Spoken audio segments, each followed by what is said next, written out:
order, and our goal here is to hear from Trey and Ardurra and what's going on and discuss the Shoshone County Airport. And so I'll just turn it over to you to start us off. Sure. So I think the way we last left it, there were a couple of projects that were presented that were on the airport's planning. And we needed like 30,000 to start off on it, is that what it was? In terms of The county match fund, match, yeah. I think that's probably, I put together a cost estimate here that kind of lays it out for you. This is all just based on your capital improvement plan, so the costs haven't been finalized in any manner, but it does give you kind of a breakout of total cost and how that local funding costs might fall into play. But yeah, you're right, it is in that $30,000 local match required for some of the projects. So there's two primary projects again: airport pavement maintenance, basically crack sealing the existing pavement. It's a preventative project, it's not expansions or anything, it's just kind of trying to maintain the existing stuff out there. And then the other project is the continuation of the environmental assessment. Exactly. And I will say the cost for that environmental assessment listed there, it's listed at about $150,000 total. We haven't written the scope of work for that based on, the county's intentions of moving forward that project or not. But we are coordinating with the FAA on that a little bit, and their concern with that is the age of the existing project, meaning that it was initiated in 2016. A lot of the technical reports were written back in 2016, 2017. Unfortunately, the project was never finalized, and some of the laws associated with the National Environmental Policy Act have actually changed since 2016. So they're concerned about the applicability of the older reports. So ultimately what that leads to is the FAA potentially saying, if you want to move forward with the environmental assessment, a lot of this stuff has to be redone. Unfortunately, that cost that I list there that was only for the continuation of the existing services, kind of to wrap this up and move forward. If they come back and say, yes, we are requesting that you basically start from scratch or redo a lot of these technical reports, that number would Now, be are we talking about grants here that I thought before we were talking about a matching grant, we were gonna have to come up with $30,000 to continue and was that a match? Is that what we're? That's correct. That's Yep. correct. That's Now, 34,000. One of the things is we looked through our budget and then that, they didn't budget for that. Yeah, and that's why we haven't moved forward on anything So, at this point. my question was with Colleen, she's our grants administrator. I'm not sure if we can, I don't understand if we can use other grants to match something like that. You can't. You can't. From a dollar to dollar perspective, you can. Now, what can potentially happen is I have listed on here your other grants at the bottom of that first page. You've got about $50,000 in eligible maintenance grants. These are known as CARES grants in the FAA world. But that money can be used to offset other expenses that may have been budgeted for the airport. Maintenance costs, electricity bills, other costs that you may have had in your budget that may free up some funding for use as match funds. But from a straight perspective, no, you cannot use these CARES grants and say we're going to use it for matching funding. Okay. So we could possibly, like you said, is if we have other budgeted items, we can, okay, I see what you're talking about. It'll free up our budget to cover that if We we need a get. copy of our budget. And some of these grants, they were awarded on a kind of a yearly basis, starting with AIP 13. My point in saying that is that costs for that grant go all the way back to, or I should say eligible costs for that grant go all the way back to, I believe, 2020. Meaning that the county could be reimbursed for probably almost all of that cost if you would just simply do a summary of all the expenses that have been incurred by the airport over the last 2 years. You submit it to the FAA and they're happy to provide you that funding. So it's not just costs from this year. Each of them have their own eligibility deadlines, but the first one is you could go back 2 or 3 years worth of expenses incurred by the airport and be reimbursed for those expenses if they would be summarized. Our county hasn't been doing that.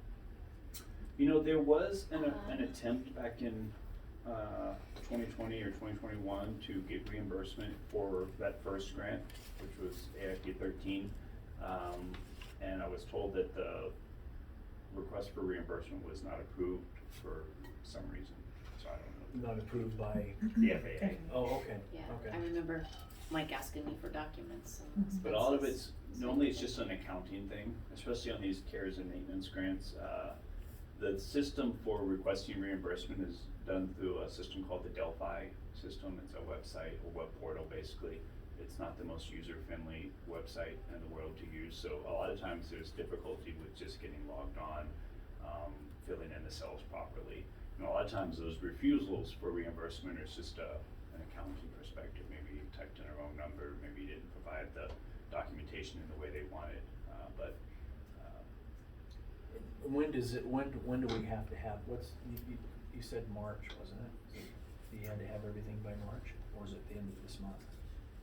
Well, I would need a decision on the pavement maintenance project in the very near term, if you'd like to pursue that project.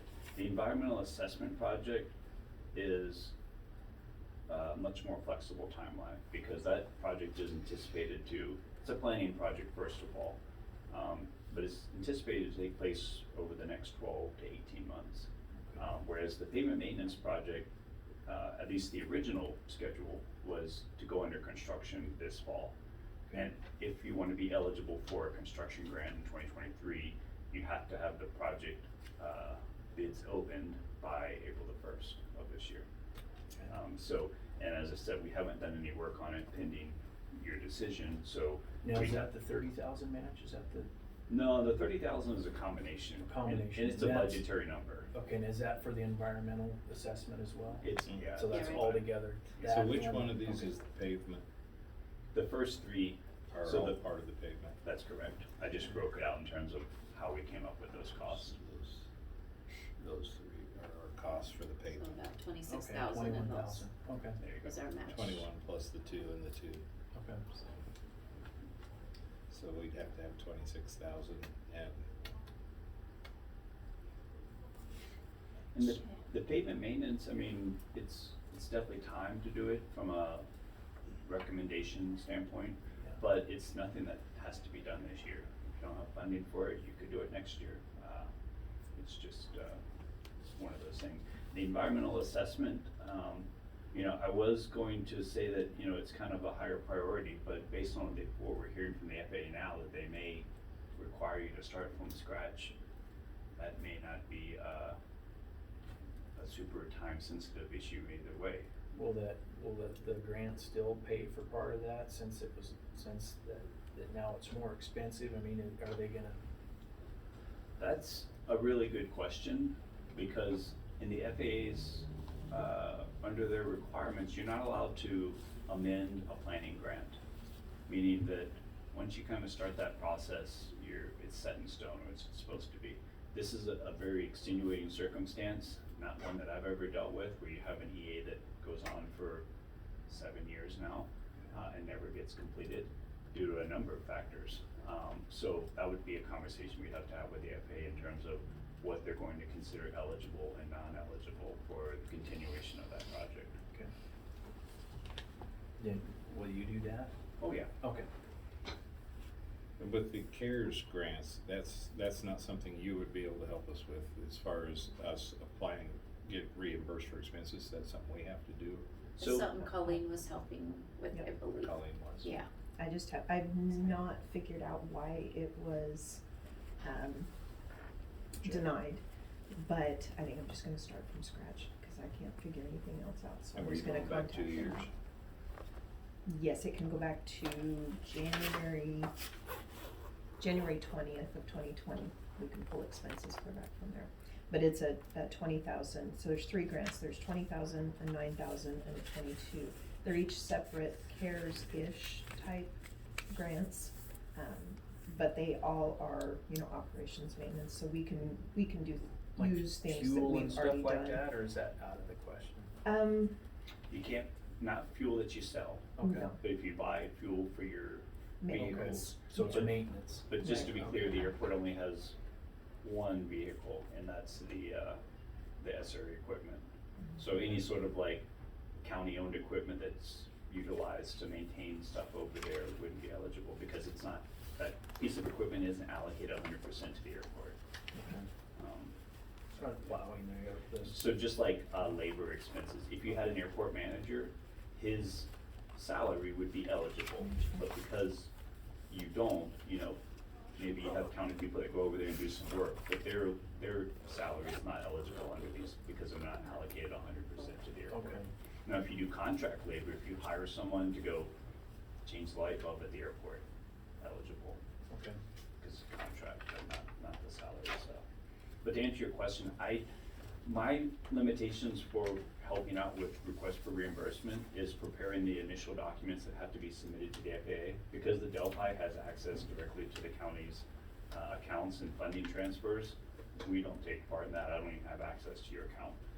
So that was something that Colleen or someone else at the county would take care of. But I'm happy to put all the justification in a form that is then submitted to the FAA. It's typically what I do. So, any idea if we submitted for that, Colleen, are we talking about reimbursement this year? Are we talking months? It would be within a week, Yeah. once it gets approved. After they get it. It's too bad we don't have it fast enough to say we wanna go ahead and repair the runway. But we And have, just to be clear, this isn't really, we won't be repairing anything, or, yeah, okay. Just chip seal it. or- that was a non-engineering term I just used. Maintain. Well, I think we're stuck with the fact that the last commission didn't budget for it. And we don't have, we don't know if we're gonna qualify for these reimbursements yet or not. I mean, I would like to have seen us at least work on that first part of getting it chip sealed and wait, I agree.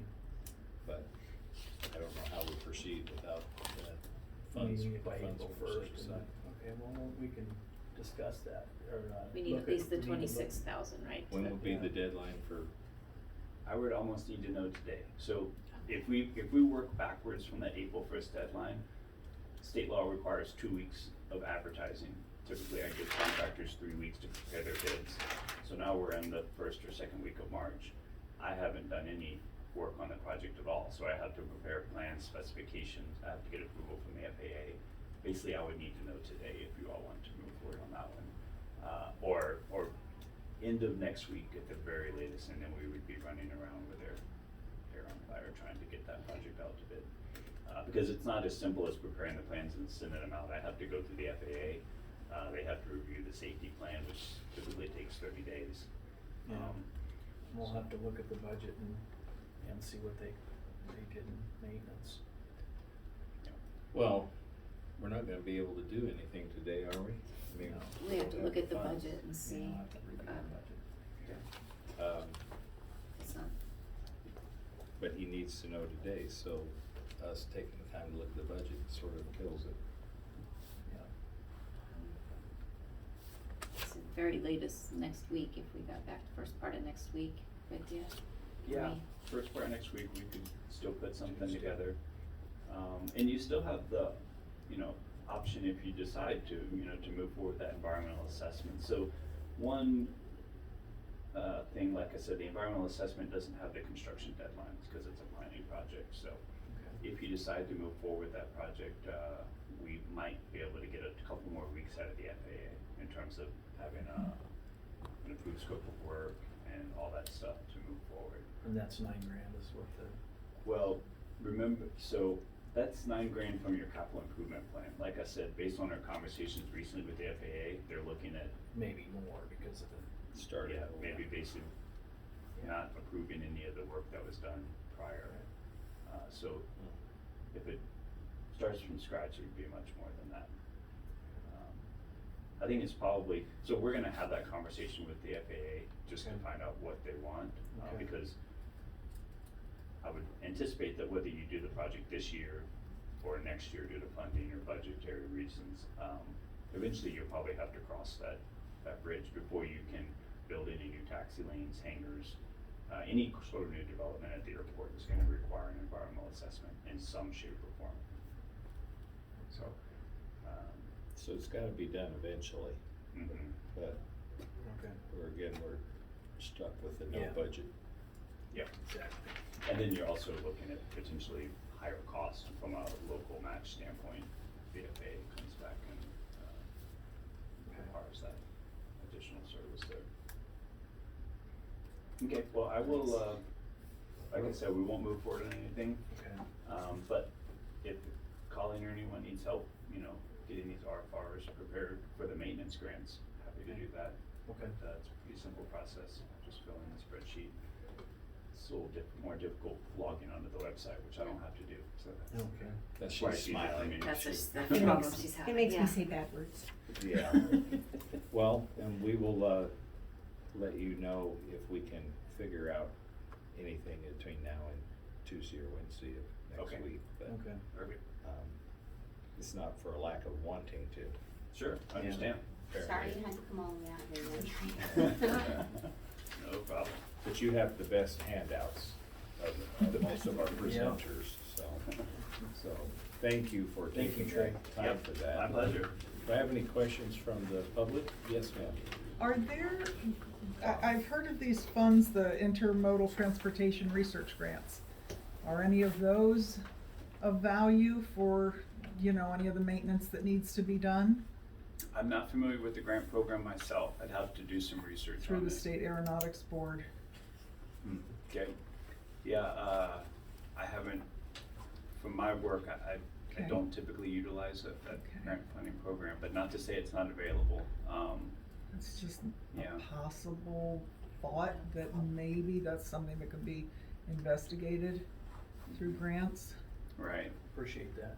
Thank you. What's that called again? Intermodal transportation research grants. Can you say it fast? Intermodal.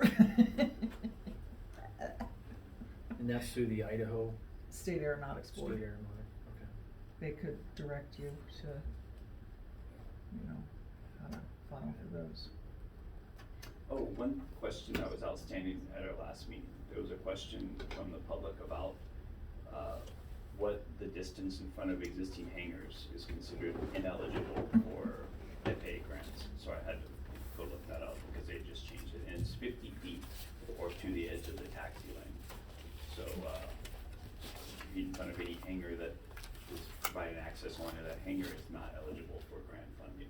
In addition to that, if you have a taxi lane that only goes to one hangar, that whole taxi lane is considered non-public use. But anyway, those are questions, so I Okay. thought I'd report back to you on that. Okay, thank you. 50 feet's pretty big. You're not gonna find any hangar aprons that are 50 feet wide before you get to the taxi lane. So basically, the FAA saying anything once you get off the taxi lane is not eligible. It's not eligible. Right. Do we have any other public comments or questions, or Colleen, anything from you? Okay. All right, well, I'm going to adjourn the meeting and thank you for taking the time. I'm sorry that we're not moving the way, as quickly or the way we'd like. Oh, Hopefully we'll no get problem. Yeah, like I said, you can definitely do that pavement maintenance project next year. Okay. So not an issue at Don't all. want to lose what we have invested out there. No. That's right. That's right. Okay. Thank you.